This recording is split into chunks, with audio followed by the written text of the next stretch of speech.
All right, guys, so this is a kind of update video to an older video that was this AutoUnroll kind of simple version, just to bring certain things more with updated components. And this is on the Canvas site. So to begin with, this is basically the script that does some simple kind of unrolling of polysurfaces. And to start out, what I'm going to do is actually just use in the Lunchbox kind of math tabs, some of these normal, right, kind of pre-built shapes. Like in this case, I'm going to start with the dodecahedron. So here, once you plop it in, you'll see it come in right away, okay? The other component we'll be using here is, where is it here? Is the Unroll Brep component that comes with Lunchbox, right? So under Utilities, Unroll Brep, right? So a couple inputs, Brep, essentially. So Brep or surface, which is this, right? So this goes into there. And you'll see like right away, it does this, unrolls it already, okay? I'm gonna hide this for now so it's not in the way. And there is a Boolean toggle here, whether or not to join the unrolled Brep pieces. Basically, it will join this right unrolled thing. Otherwise, they're kind of one by one, right? So they're basically single surfaces. So you will want to add a Boolean toggle here. Double click to get to the search. Boolean toggle this to true, right? What that means is that when I bake it, it is a joined polysurface. Okay. Now, so the idea or the general concept here is that we want to create a workflow. So we can essentially figure out like, so these guys, which are kind of inner curves, right? We want to, let's say this is going for laser cutting. We want to be able to dash these, right? So it's either a dash line or an etch line, basically kind of create a different line type. You can decide whether it's a dash or it's a score, right? If it's on a different layer. And then as a sort of basic logic, I want to kind of create tabs for these guys. So basically on all sort of these faces or edges, I want to create tabs. So what's going to happen is that we're going to take an edge, we're going to offset it a certain distance. We're going to basically scale it slightly smaller based on the sort of curve midpoints, and then reconnect them to get these sort of outer boundary edges. And then we're just going to kind of collect them all together and figure out like for once we add, of course, right, once we add kind of edges, tabs, these guys, right, also become kind of scores, right, because it's a folding surface, right? And then the most outer edges that are drawn in blue are actually cut lines. So to kind of just like sort through all of that stuff, right? So that's a kind of basic concept. Now, to begin with, this is kind of what you need, right, to get to here. And then we're going to have to do a little bit of kind of analysis of curves and whatnot to be able to get it to work for us, right? Now, since this is sort of all kind of joined together, so let's try an offset. Now, you'll see that they are kind of two offsets, an offset curve and an offset curve surface, offset curve and an offset curve loose. Well, there's the offset surface loose. Actually, let me just go to curve. I think it's under utilities, right? Okay, so there's an offset curve and then an offset curve loose. Now, both of these versions can work. This one actually literally takes the curves and offsets them. And actually, let's kind of see what you get, right? That's what happens.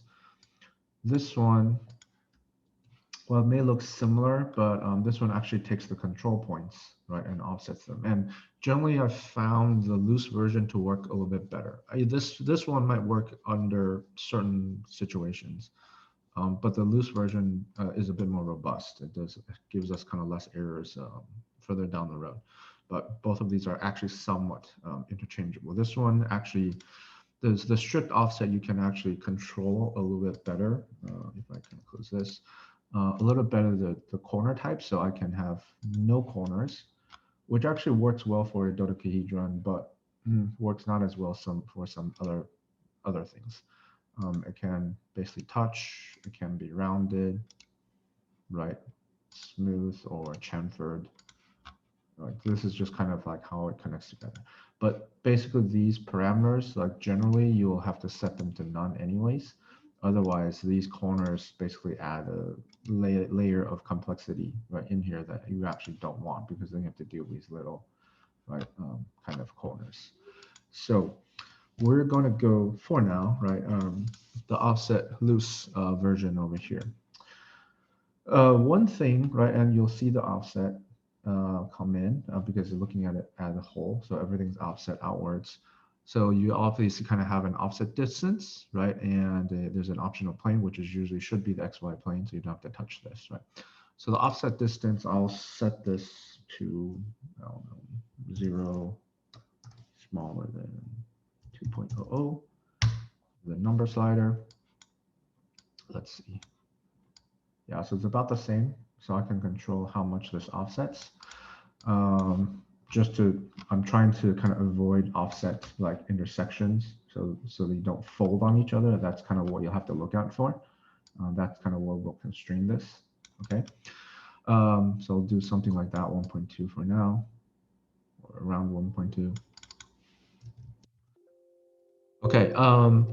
The other thing I like to do here is, and it works sometimes, it doesn't work sometimes, is to flip. So use this guy, flip curve.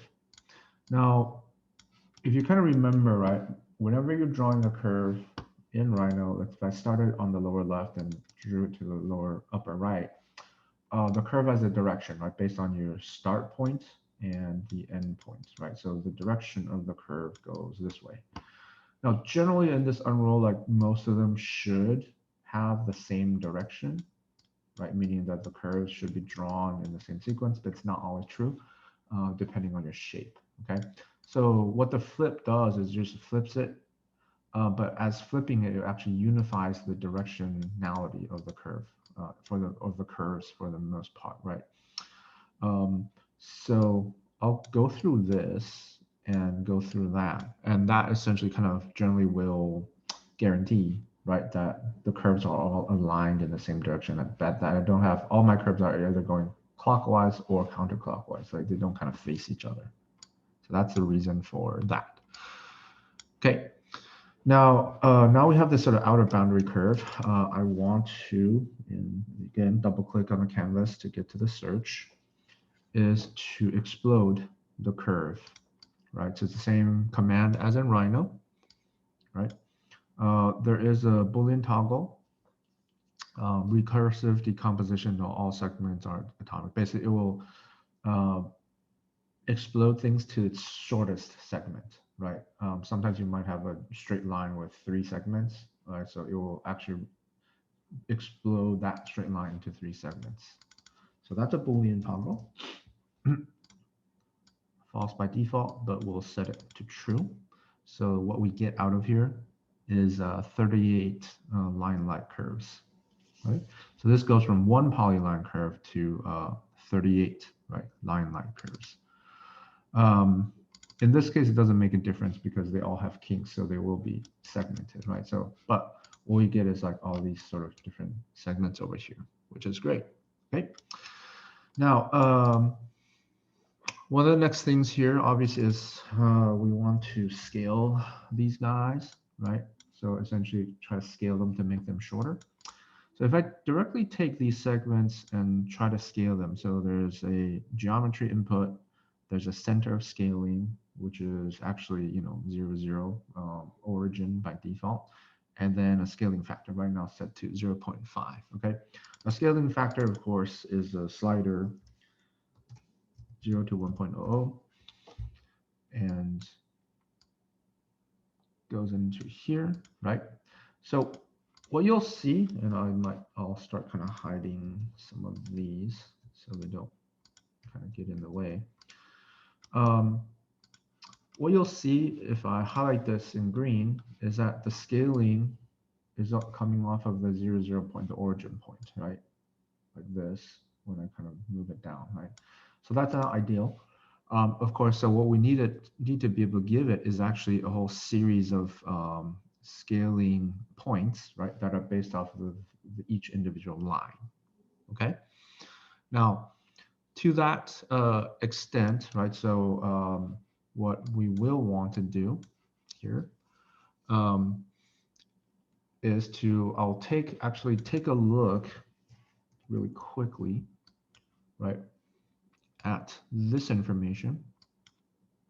So this is kind of a series of line-like curves, okay? And go to curve analysis, point on curve, right? So you evaluate the curve on a specific location. It's this sort of slider looking thing, okay? And do this. So what this gives me is each, right? If you look at the green points, and let me hide the explode, right? If you look at the green points on those segments, it gives me the midpoints, right? Obviously the sides, right? So I can kind of tell what I'm evaluating, but generally we will want these at the midpoints. Oops, sorry. So you can double click, right click there, or set it, right click to set it to mid. It should be, no, this one doesn't actually. But you can set it to middle by right clicking on it. And so this actually is the thing that should go into the scaling points, okay? Now, you'll find a sort of curious thing, right, is that these kind of have disappeared, right, in this, right, in terms of the scale, essentially, has done some pretty weird things. If I hide my explode, okay. So that, right, is off of the 0, 0 or the midpoint. The scaling is coming from here, right? Now, this doesn't necessarily happen here, but what you'll see for some of the other uh, some other geometries is that you will actually have to add a flatten the tree at the back here. For some other geometries where the sort of data structure isn't so neat, and like right now I have 38 inputs for geometry. I have 38 inputs for the scaling centers, meaning that these kind of line up perfectly, but there are going to be instances where it doesn't. Okay, so that's why I'm kind of adding this flatten just so that like the data structure is the same for both kind of data streams, right? So like the data coming out, if it has any structure, it gets flattened before we deal with the geometry and the sort of center of scaling simultaneously. Okay, all right. Now, I'm going to kind of shift gears and look above, because what I want to do now is I want to take these guys and be able to separate the outer edges from the inner edges like this, right? I'm also wanting to take these endpoints eventually and be able to, right, connect them. So that's kind of where we're going right now. So one thing up here we can do, coming back to this unroll part, is these are Breps, right? So under surface analysis, there should be a Brep edges here. Extract the edge curves of a Brep. Okay. So what this does is that we can take our unrolled Brep, go into here, right? And just to help you visualize, often what I'll do is actually I'll pop in the curve container, copy it twice, and link them in. Okay, now you can hide this just so that it doesn't overlap, right? Control Q to hide it. I mean, I can hide this if I wanted to, but it's nice to kind of see it. So this basically separates out. So this is what's called like a naked edge, and this is an interior edge, right? So naked edge means that it's sort of at the edge or the boundaries of something. An interior edge is anything that has two surfaces, right, on both sides of the curve, right? So anything that's on the inside. So this sorts these two things apart pretty well for us, okay? So now, because of that, right, I have some information that I can use that eventually we can kind of sort this into different edge curves, whether it's a cut line or it's a score line or it's a dash line. Okay. All right. Now, again, right now down here, what we have is these shorter segments. Right now, I want to get the segments that are kind of before the offset, right? So before we offset, we had essentially coming from here the flip, right? Which is kind of all the aligned curves in the same direction. I just have to explode it again. So again, another explode. And again, you know, set the Boolean toggle to true. So this is all the same, right? And we're just grabbing this from the flip before we offset them. So these are these kind of inner, right, fold lines for us, okay? So these are almost like identical, right? One just kind of goes through, right, an offset and a scaling operation coming out, right? So at this point, we can start to try to draw the lines in between them, right? And a kind of easier way to do this is just find the endpoints, right? So under curve, again, analysis, right? There's an endpoints that starts to grab all of our endpoints. Okay. And you'll need two of these, one for each step, right? So coming out of here, these exploded segments, again, 38, coming in, these guys, right, again, 38, right, in this case, for dodecahedron, right?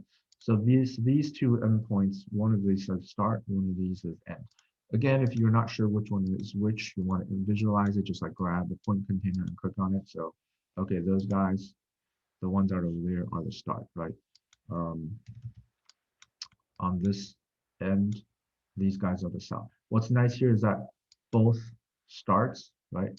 And because of the flip and everything that we've done earlier, they're on the same ends, right? So we know eventually if I'm going to draw lines, what I'm trying to connect to, okay? So to draw the line, of course, right, line, 2 points, creates a line between 2 points, right? Again, we'll need two of these, right? One for each segment of the side, all right? So the start for this one, which is that one, right? We want to draw it out, right? So that goes from there to there, or this to here, right? So point A is here, point B is there. So these lines between these get drawn, and vice versa for the other two, right? So, and I can delete these since we now know what's what. So for the endpoint, we're drawing from one endpoint to the other endpoint, right? So that kind of crosses them like this, but basically going from here to here, here to here. So we now have like the sides, right, of our tabs. Okay, so hopefully this makes sense so far. Okay, now this is actually, the rest of this is actually fairly straightforward. I just need to do a couple things. I'm just going to use a curve container component to collect all these guys into the right categories. So if you look at this, right, what you will see is that essentially this outer edge, including the edges for the tabs, right, this stuff is a cut line, right, for the laser cutter. These guys on the inside, including this one and including this one, these are etch lines or dashed lines.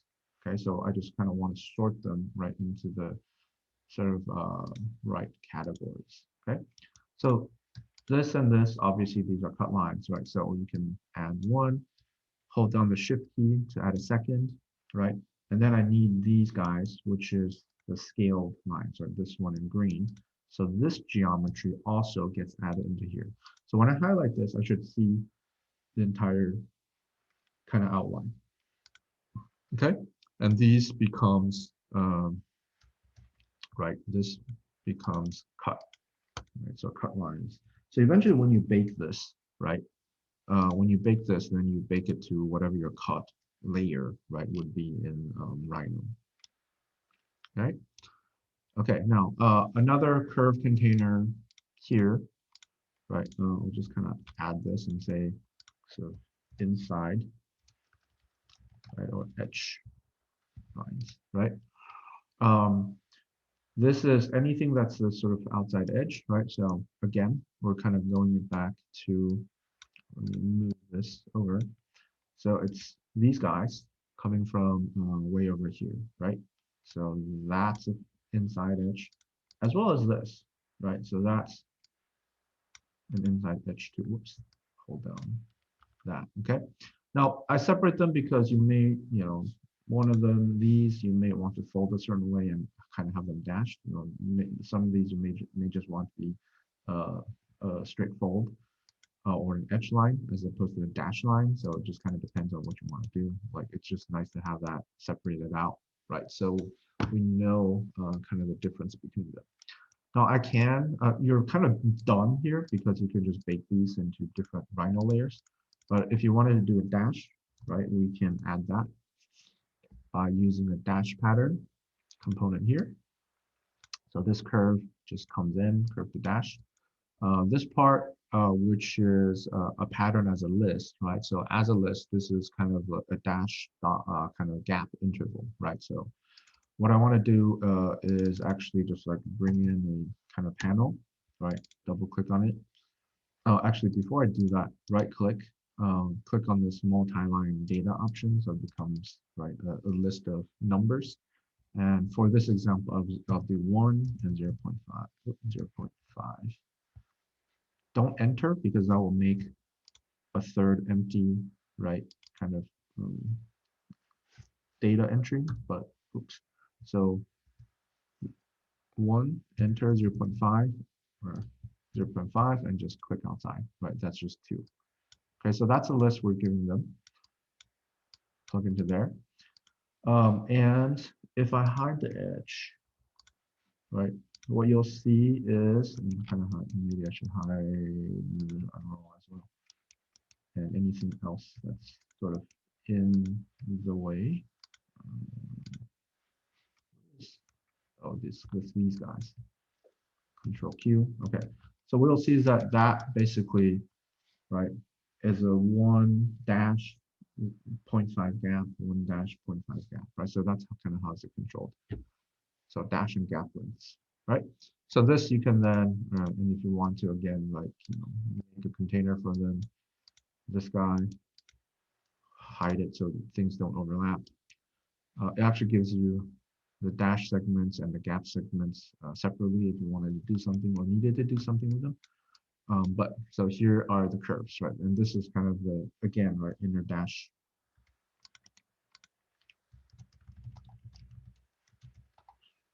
Curves.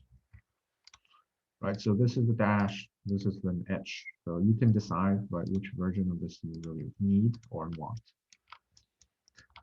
That kind of generally concludes it. And we'll look at this and say, okay, well, you have a kind of a couple, and you can kind of just, let's say, pull these to the front, so they're all kind of clustered together, right? So this is scaling factor, this is a distance or tab offset. You can rename it. Right click to get to that, to rename it, scaling factor. So it can extend, right? Again, what we're trying to avoid is getting these things to overlap, right? And so that's kind of where the scaling factor comes in to help a little bit, right? Because if it's at 1, then these all touch. If we scale it, then it starts to kind of go down a little bit. You can also visually, right, tweak this kind of scaling point, because that can shift along the tabs a little bit left and right. Doesn't have to be perfect, but if you're trying to avoid certain things, this can help. Generally, probably 0.5 in the middle is fine, but you'll see some situations, right, where it actually does help. So let me turn off all the endpoints and the midpoint, just so we can kind of see a bit more cleanly. Okay. Now, besides this, right, this is a sort of pre-built kind of thing. You can experiment with this a little bit.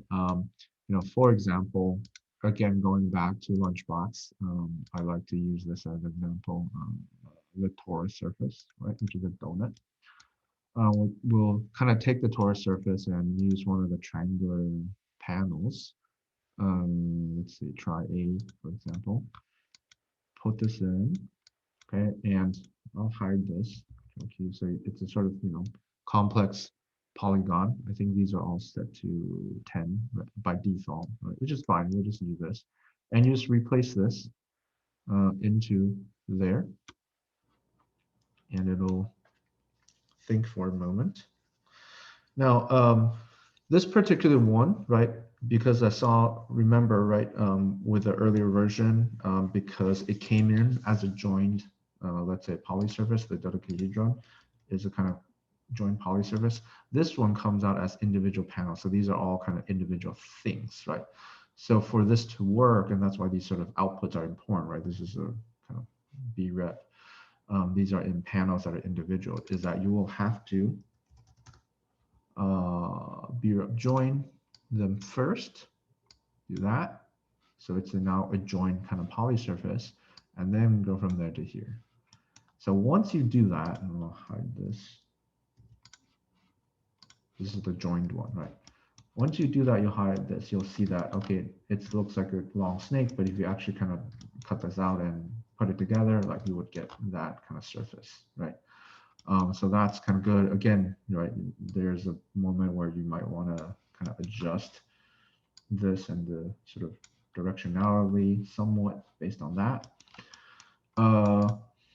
Or, right, third alternative is actually to make your own whatever and plop in a Brep. So I'll do a very simple one. You might see where, sometimes it works, sometimes it doesn't. So linking this Brep in, right? Replace this over. You'll see that. Because of the dimensions of it, right, then you might have to like kind of change this. You might have to like, so the loose offset kind of does these slightly asymmetrical tabs. So you can change this scaling factor, right? So your edges are a bit more like the tabs edges are a bit more like this. Okay. That kind of pretty much covers it. It won't work for everything, particularly, and I linked to some of those examples I think on the site, particularly like examples like this where whatever kind of geometry using has, sides that are 3-sided versus sides that are 4-sided. It's a sort of topology issue. So things might get misaligned. In this case, you'll clearly see that, okay, well, the lines that we're drawing in between are crossing and they're not going where they need to be. There is sometimes a fix for it in some cases, and that's kind of what I'm referencing to down here, is that you might have to shift your lists a little bit. So instead of going directly across, like one or two of them, it might be several, but one of the curves might have to be shifted. So the line that we kind of saw going in the wrong direction or connecting to the wrong vertex gets shifted back one, or gets shifted the other direction one, right? So usually it's something like this. This just kind of shows you an example of a fix, right? So it goes from here to here, right? So we're just redrawing through that shift. Sometimes that works, sometimes it doesn't, right? It really kind of depends on what input geometry you give it. Okay? But you can experiment and kind of figure out kind of how it breaks. Okay, and I think that it pretty much covers it. So this is kind of a really quick and dirty, simple way to do things like this. We'll do another version of this that's a bit more complex later. Okay.